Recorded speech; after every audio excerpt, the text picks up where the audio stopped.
ba-da, ba-da-da, ba. Yeah, no, I'm not going to do that. Sorry, there won't be much music in this video. So if you haven't been here before, be prepared to have your mind blown James Bond style. As you can see, we are here for the cars of Spectre. You can come on down. We are in Covent Garden, basically underground, as you can see. We have come down the stairs. And I've been to this exhibition quite a few times before, but a lot has changed since I was last here. There are so many awesome Bond cars, vehicles, stunt things, costumes, as you can see here from my favourite titled film, Octopussy. Lol. But I just love it down here. It is proper nerd zone. I see my first Jag. It's quite bad that now I am the F-Type R owner. I prefer Jags to Astons. Paul loves the Astons. Are you going to buy this outfit? It kind of looks like what you're wearing today. pretty similar, actually. It's not far off. But it is just so cool down here. You even have, look, model cars. So we've got a 355 and a Diablo. What film were they in? I don't remember. Die Another Day? Really? I do not remember a Diablo being in Die Another Day. Anyway, we have the Z8, which, again, I was obsessed with when this came out. Yeah, it was so cool. Do you remember this? The chopper cuts the Bimmer in half. I remember that scene so well. Look, there you go. You can see it on the big screen. That is what's cool when you come down here. You have all the scenes of the film, the cars are in, up on the wall. And this was 1999. How old? I was about 10. And when I was 10, I thought that car was outrageously cool. Especially the fact it had missiles. You have little models here. We'll come back around because that is where the Spectre cars are, but we will come back to them. You have some more of the classic James Bond vehicles here. Ooh, DBS. Another one Paul's probably going to try and buy because he does love them Astons. I think that is the one from Quantum of Solace, yeah, which is like the opening scene. That chase, that was pretty cool. Coming through, we have like the whole aqua water section. So the Bath O Sub, I don't remember that. I'm bad with the classic Bonds. I'm sort of Piers Brosnan onwards, and this was so cool. From The World Is Not Enough, the Q-boat. I remember this blasting outside of whatever it is, MI5 or MI6, and it looked wicked. I really wanted one of those.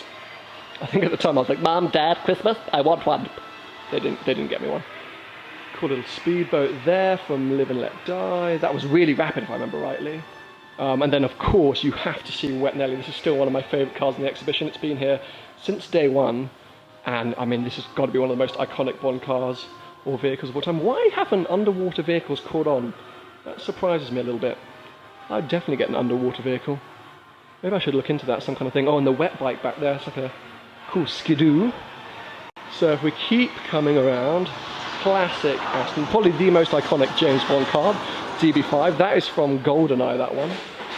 If you remember, they did a chase down the hills with a 355 Spider. We have got the Amc Hornet with white wall tyres. Ooh, them I do like. Ooh, you don't see many white wall tyres these days. Maybe I need to look into that. And then a DBS, which was rolled umpteen times. I think like 18 times in Casino Royale. It's got like a world record, I think, somewhere. And that is one of the cars, if not the car, they rolled with the costume. I love the costumes. Look how tiny Daniel Craig is. Like a small man.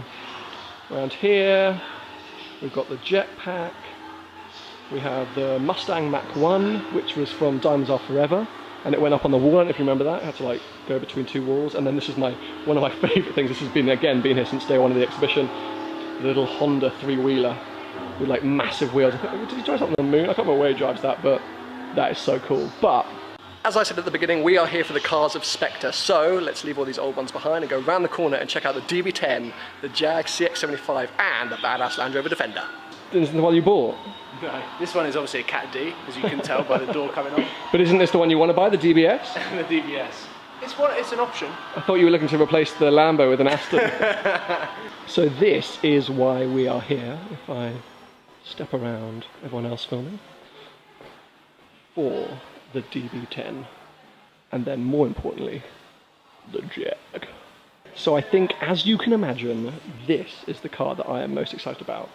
Oh yeah, the Jag. This is a very burnt, very beaten up CX-75, which is the hypercar that Jag should be making, but they haven't, and they've ruined my life. I think this is so cool. Even burnt and beaten up like this looks wicked, but in case you didn't know, that's what it should look like.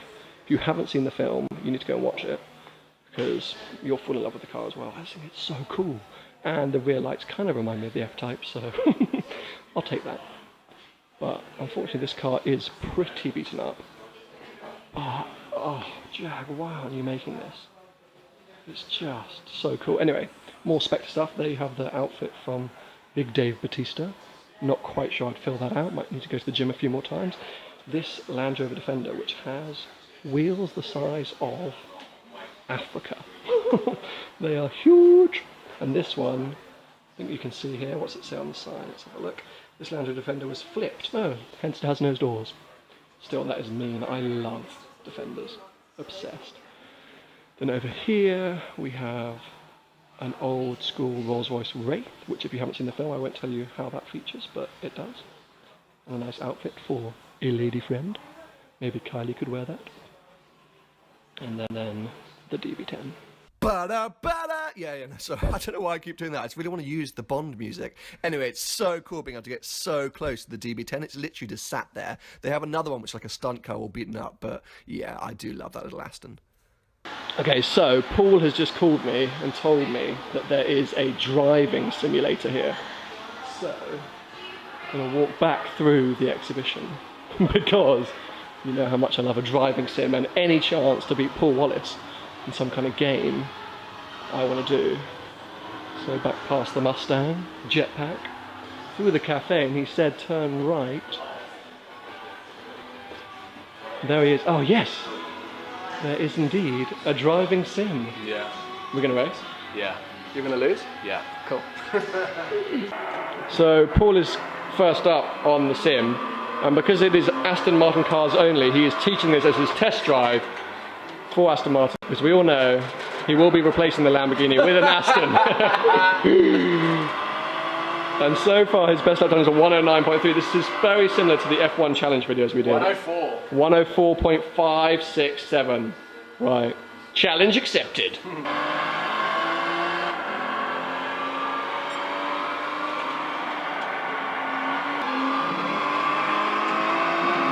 To beat.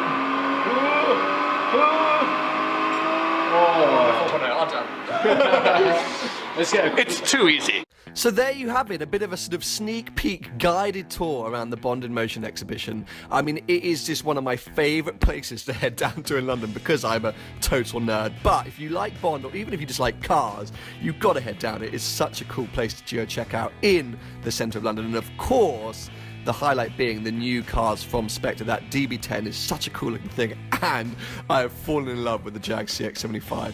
Give it a thumbs up if you've enjoyed the video. Give it a thumbs up if you think Paul should buy an Aston, and make sure you're subscribed for